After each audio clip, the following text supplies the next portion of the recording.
makom marifat yang ada dalam tasawuf. Dan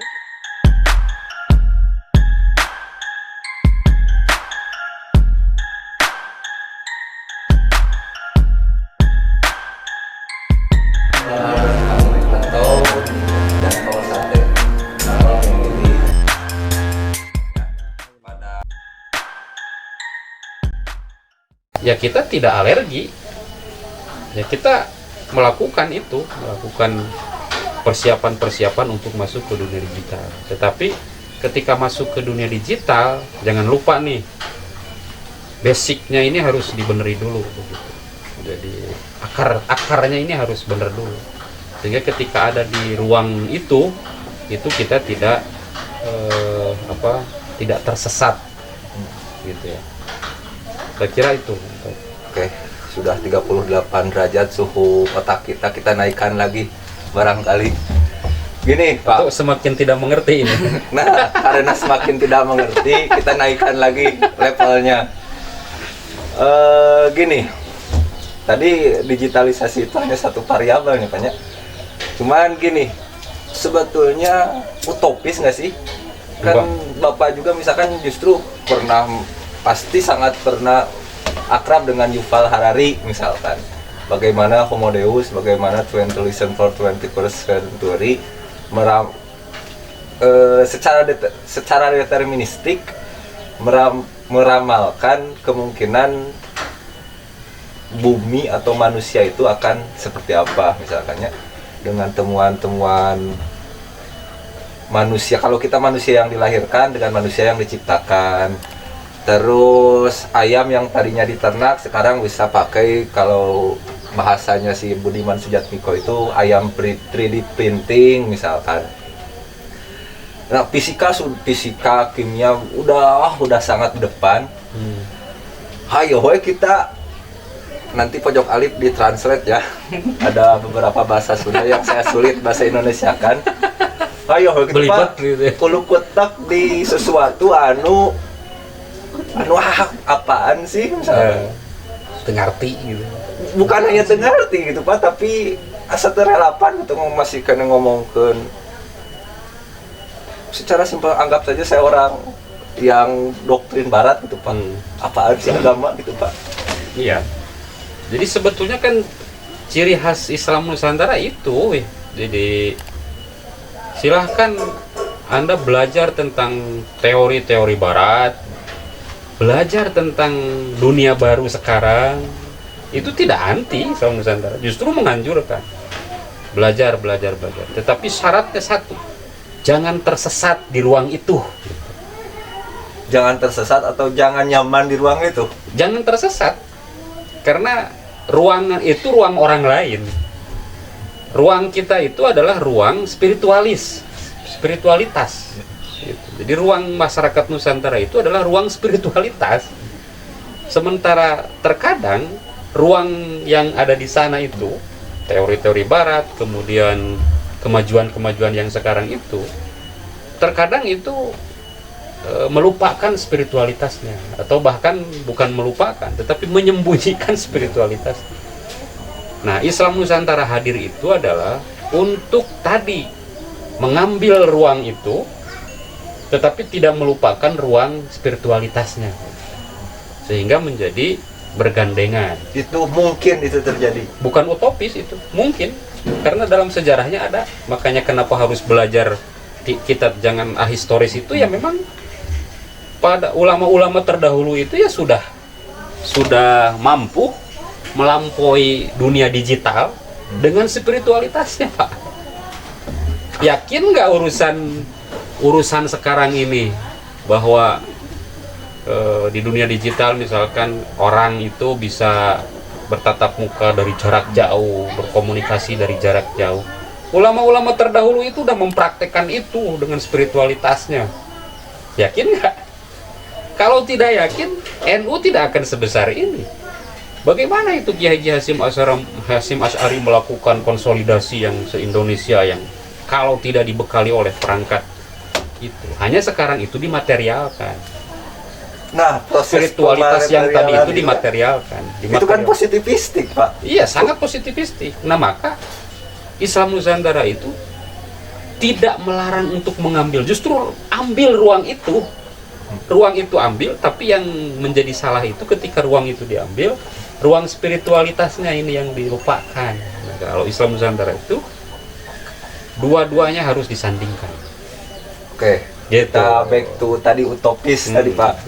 Gini, kalau Barat misalkannya sekarang mau homo spiritualis itu ya mungkin wajar. Karena dia sudah banyak berdialektika dengan ruang yang sebegitu modernnya. Misalkan kita orang Purwakarta, anu can iya ge mekanisme HP masih kena rungsing, mekanisme mobil masih kena rungsing, biotok infotek masih ngan saukur apal istilah. Sok-sokan mau langsung melompati ke fase spiritualis tanpa berdialektika dengan sainsnya, filsafatnya, itu sok-sokan gitu, Pak. Enggak, sebetulnya Islam Nusantara itu tidak begitu ininya kan, tidak kemudian langsung gitu. Justru spiritualitas itu sudah menjadi bagian dari kehidupan kita. Jangan dilupakan. Kan itu poinnya. Poin yang ingin saya ungkapkan itu bahwa yang namanya masyarakat Nusantara itu sangat spiritualis sejak dahulu begitu. Spiritualitasnya itu apakah itu perspektif Islam atau perspektif lain begitu ya, Hindu itu kan sangat religiusitas gitu ya, religiusitas. Masyarakat Nusantara itu sangat religiusitas, sangat religius begitu ya. Nah, oleh karena itu ketika menghadapi situasi yang seperti sekarang ini, ya silahkan ambil itu gitu, menjadi bagian ruang dialektik gitu, menjadi ruang dialektik, tetapi jangan tersesat di ruang itu. Tetapi kemudian harus bisa menggabungkan atau mensintesakan antara spiritualitas yang sudah menjadi bagian dari kehidupan kita dengan ruang modernitas yang ada. Jadi tidak kemudian tadi seperti yang dianggap lompatan-lompatan itu sebenarnya tidak seperti itu. Jadi tetap konsep al-muhafadzah al-qadimi sholih wal ahdu bil jadidil asah itu sudah menjadi bagian dari praktek kita sehari-hari lah di NU. Itu sudah menjadi praktek kita sehari-hari. Jangan anggap para dokter dosen Unusia atau pengurus PBNU yang menggaungkan Islam Nusantara, jangan anggap itu tidak bersentuhan dengan ide-ide Barat. Jangan anggap, justru mereka itu sudah melampaui itu. Sorry ya Pak Yai Said dan kawan-kawan. Itu sudah sangat mendalami itu, belajar itu segala macam, bersentuhan dengan teori-teori Barat.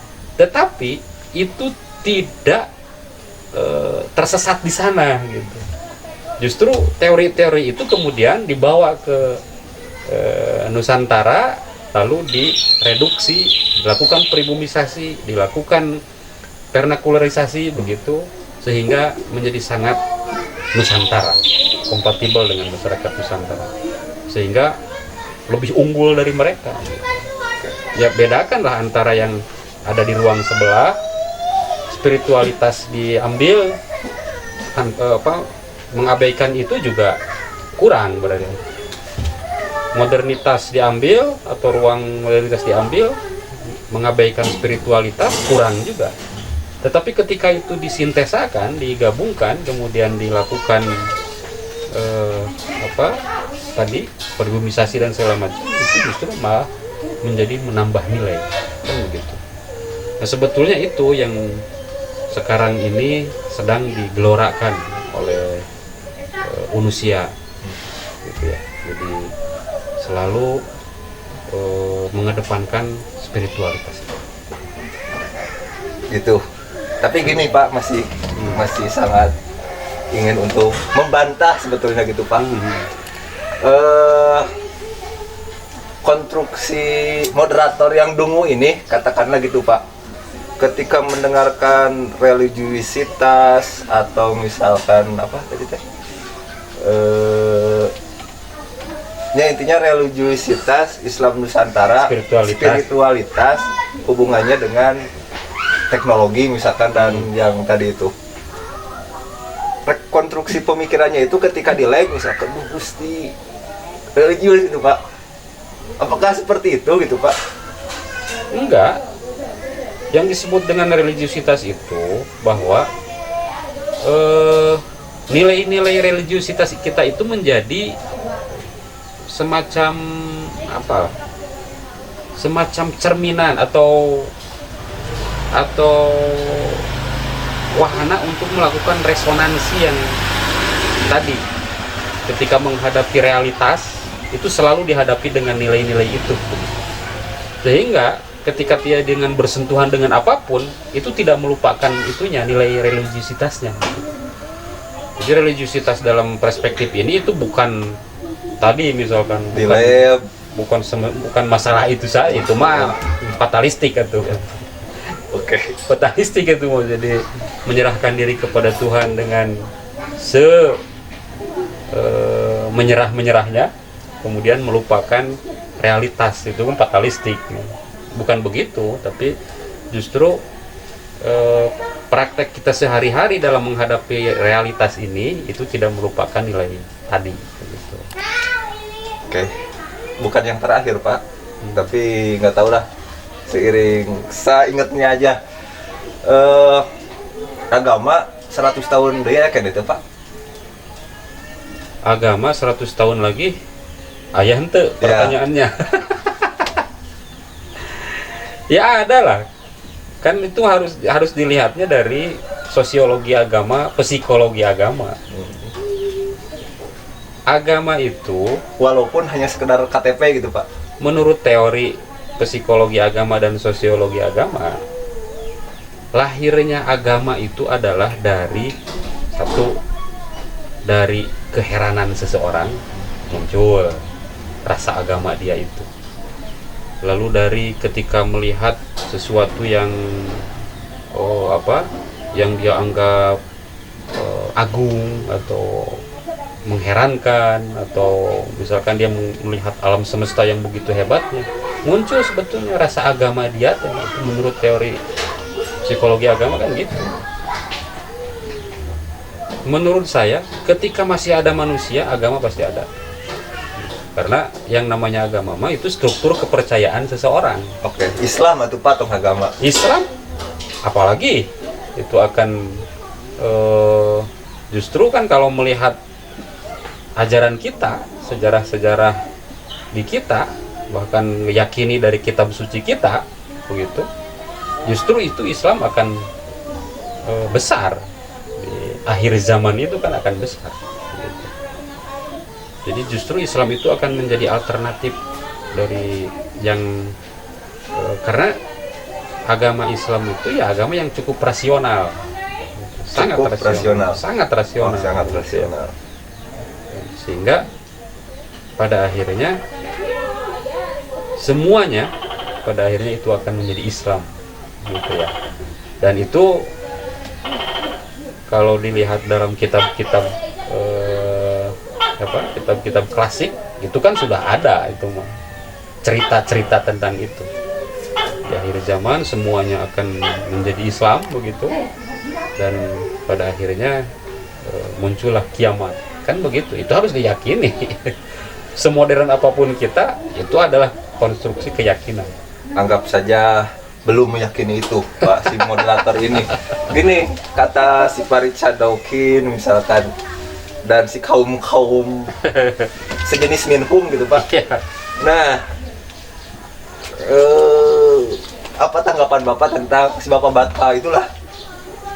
Ya, kan yang namanya pengetahuan orang itu ini selalu berkembang ya. Dan penemuan orang itu juga selalu berkembang. Sekarang ini dia belum menemukan pengetahuan tentang itu, mungkin besok-besok dia akan menemukan dan meyakini dan segala macam. Saya yakin ya apa yang dikeluarkan atau teori yang dikeluarkan oleh dia ya memang dianggap benar oleh yang bersangkutan karena memang belum menemukan teori baru. dari pengetahuannya. Saya kira itu kan yang namanya pengetahuan begitu gitu. Yang namanya teori itu bisa berubah gitu. Dan itu sudah banyak yang membuktikan. Banyak ilmuwan-ilmuwan di akhir masa hidupnya justru memilih spiritualitas. Padahal dia itu kurang liberal gimana dalam berpikir gitu ya. Kurang radikal gimana dia dalam menggugat sebuah kemapanan dari sebuah teori-teori gitu. Tetapi akhirnya karena semakin tua mungkin semakin melakukan pencarian, semakin dia bersentuhan dengan banyak pengetahuan yang dia baca atau yang dia temukan, pada akhirnya kan berubah juga menjadi sangat spiritualis. Teori yang lalu itu kemudian ditinggalkan, oh ternyata keliru gitu. Nah, saya yakin tadi sederhana ya, secara sederhana ya mungkin belum menemukan teori baru tentang yang bisa merevisi teorinya tersebut. Dan Islam Nusantara optimis. Saya kira Islam Nusantara bukan utopis ya kayak dibilang tadi. Saya yakin Islam Nusantara itu menjadi menjadi bagian yang pada akhirnya bisa membuktikan bahwa dialektika yang selama ini dilakukan, dikaji menjadi wilayah akademik di Fakultas Islam Nusantara itu akan membuktikan dirinya gitu ya, menjadi gerakan intelektual, menjadi gerakan ilmiah, bahkan bisa menemukan teori yang bisa melawan positivistik tadi begitu. Saya yakin itu bukan utopis lagi, karena sekarang saya menjadi bagian di dalamnya yang sedang giat-giatnya ini merumuskan pondasi-pondasi itu dalam rangka tujuannya tadi, kita ini sedang berperang melawan hegemoni ilmu pengetahuan barat. Kita sedang berperang melawan hegemoni dulu apa dominasi dulu, Pak? Hegemoni, sekarang itu sudah hegemoni, sudah menghegemoni. Hegemoni barat, ilmu pengetahuannya, ilmu pengetahuan termasuk pasar, Pak. Pasar gimana? Ya misalkan kan, emang oke lah ilmu pengetahuan sanggup. Emang sanggup serang cicis-cicisnya gitu, Pak. Termasuk pasar yang sekarang sedang dikuasai oleh barat begitu ya. Teknologi militer yang segala macam. Ya bukan sesuatu yang mustahil. Bukan sesuatu yang mustahil. Kalau kita konsisten dan komitmen. Walaupun sebenarnya mah saya juga masih meragukan itu. Tetapi bahwa saya yakin teori Islam Nusantara bukan sesuatu yang utopis, karena memang itu mah sudah ada fakta dan ininya dalam sejarah kita gitu. Itu ya yang agak gila dari Islam Nusantara ini. Di satu sisi kita harus yakin, tapi dalam ilmu pengetahuan itu sebetulnya yakin itu bukannya harus ragu ya, Pak ya. Kalau dalam riset itu kan awalnya keraguan, tetapi kan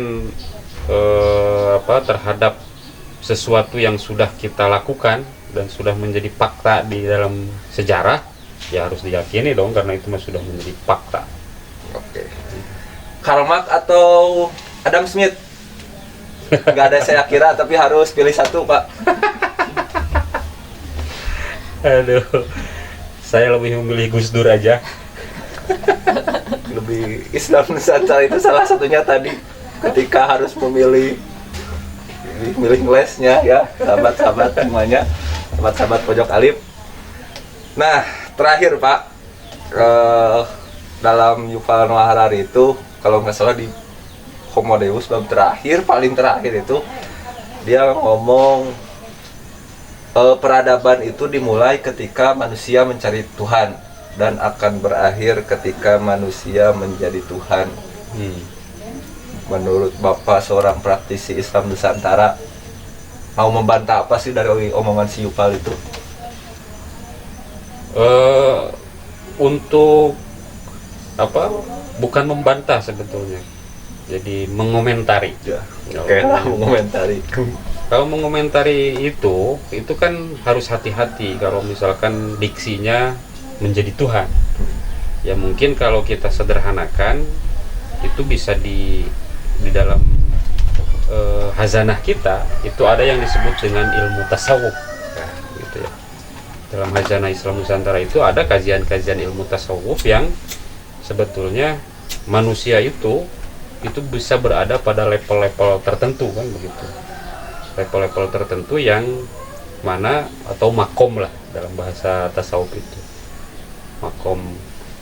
Nah, manusia itu bisa berada pada titik makom ma'rifat yang mungkin secara sederhana apa yang menjadi diksi Yuval Noah itu adalah makom ma'rifat yang ada dalam tasawuf. Dan mungkin lah ya. Kan karena memang sang penafsir mah boleh. Hanya karena tidak tahu saja Yuval Noah buat tentang diksi-diksi itu. Tetapi kan itu harus diturunkan ininya. Diksi semangatnya itu harus diturunkan. Kompatibel dengan kita Islam Nusantara. Ya makom ma'rifat itu bisa pada sisi itu. Jadi homo spiritualitas itu adalah makhluk ketika man arofa robbah man arofa nafsah faqad arofa robbah. Gimana kalau Yuval ngomongnya gini, sejarah atau peradaban itu dimulai ketika manusia mencari Tuhan dan berakhir ketika manusia bersenggama dengan Tuhan, walaupun gitu. Ya, itu kalau di dalam tasawuf ada lagi itu pembandingannya, yaitu fana. Konsep fana. Konsep fana itu ketika manusia itu ya sudah mengalami ekstase. Ekstase yang pada akhirnya pengetahuan dia, kemudian pengalaman dia itu sudah melampaui sisi-sisi kemanusiaannya. Saya lebih ingin menyederhanakan dan menghindari bahasa-bahasa provokatif. Yaitu ya dirinya itu sudah melampaui sisi-sisi kemanusiaannya dan sudah dipenuhi dirinya itu dengan sisi-sisi ilahiyah. Nah, kan itu bahasa santunnya kan begitu. Kalau dalam bahasa memang dalam tasawuf itu ada konsep fana. Kalau bahasa kasarnya bahwa dirinya itu sudah menyatu dengan zat Tuhan. Nah, maksudnya itu. Maksudnya kan begitu. Tetapi kalau disederhanakan, dirinya itu sudah dipenuhi dengan nilai-nilai ilahiyah. Nah, itu dalam ilmu tasawuf itu sudah tasawuf tingkat tinggi. Berarti dia makomnya sudah makom yang tadi kalau bahasa Yuval Noah itu menjadi Tuhan. Kalau di kita kan tabu menganggap masa. Nanti digantung lagi seperti Ibnu Arabi atau dipenggal lagi seperti siapa? Syekh Siti Jenar. Karena apa? Ya karena memang dalam sejarah kita itu fakta. Kalau Yuval Noah mah baru ngomong, baru nulis di bukunya bahwa di masa depan itu orang akan seperti itu. Fakta sejarah di Islam Nusantara ada orang-orang yang sudah seperti itu, justru spiritualitasnya sudah sampai kepada titik itu. Walaupun kalau sekarang mah kan dimaterialkan itu dengan teknologi lah, dengan apa. Jadi sebetulnya kan itu apalah siklus kalau menurut saya mah. Kita sudah mengalami makhluk-makhluk manusia spiritualis akan kembali kepada makhluk spiritualis yang perspektif Yuval Noah. Yuval Noah mati apaleun yang beureun karena dia tidak bersentuhan dengan tidak berpengalaman seperti ulama-ulama kita. Okay. Itulah pentingnya kita menggabungkan ilmu pengetahuan yang tadi dengan spiritualitas Islam Nusantara. Itu durasinya diudag-udag durasi. Jadi kita harus, tadinya kita ingin yang lebih di Purwakarta atau di Jawa Barat, Cikakumasi. Iya, jadi sebetulnya diskusi kita ini harusnya nanti karena kita di skip oleh waktu ya, misalkan 1 jam atau harus 1,5 jam, itu berarti kan otomatis harus disusun, diatur begitu dari sisi ininya, konten-konten yang akan yang akan dikembangkan begitu. Sehingga itu waktu bisa teratur. Pilihan lagi Pak, dan closing statement. Noah atau Ungu? Saya lebih memilih Gus Im dan Kiai Mustofa Bisri. Ya udah, closing statement aja Pak. Jadi ya, berbicara Islam Nusantara tidak bisa gamblang, tidak bisa menjelaskan secara utuh dengan dibatasi waktu seperti ini begitu. Tetapi Islam Nusantara itu harus duduk ketika ingin mengetahui Islam Nusantara secara utuh begitu, dengan jeroan-jeroan yang paling detail, harus kuliah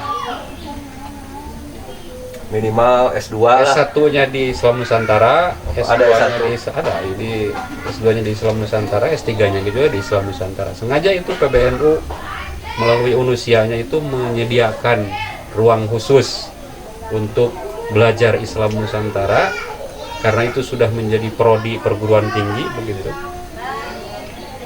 Maka 4 tahun di S1 berarti 2 tahun di S2 dan hampir 4 tahun juga di S3 misalkan. Nah, itu belum cukup juga itu untuk belajar tentang Islam Nusantara, apalagi kalau dibatasi dengan seperti ini.